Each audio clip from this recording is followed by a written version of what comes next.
अकोल्यामध्ये रात्री वादळी वाऱ्यासह पाऊस झालाय। वादळी पावसाचा फळबागांना फटका बसलाय। अकोल्यातील हिवरखेड परिसरात यामुळे मोठं नुकसान झालेलं आहे। वादळाच्या तीव्रतेमुळे मोठमोठी झाडंही पडलेली आहेत। अकोल्यामध्ये रात्री वादळी वाऱ्यासह पावसाने हजेरी लावली आणि यामुळे फळबागांना मोठा फटका बसलेला आहे। हिवरखेड परिसरामध्ये मोठं नुकसानही झालेलं आहे। तर राज्यामध्ये पुन्हा एकदा अवकाळी पावसाने हजेरी लावलेली आहे आणि आता या अवकाळी पावसामुळे पिकांचं मोठं नुकसान होत आहे।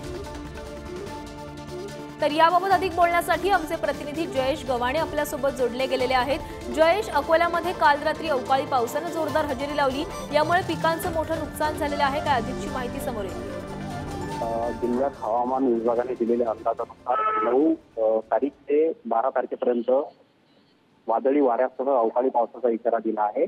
रात्रीच्या दरम्यान हिवरखेड परिसरात मोठ्या प्रमाणात वादळी वारा आणि पाऊस झाला आणि त्यामध्ये फळबागांना मोठा फटका जो आहे तो या वादळी वाऱ्याचा बसलेला आहे।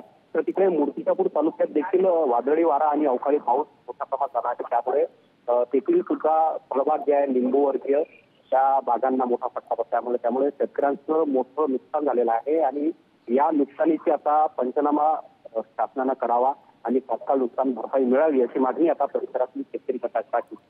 धन्यवाद जयेश, तुम्ही दिलेल्या सविस्तर माहितीसाठी।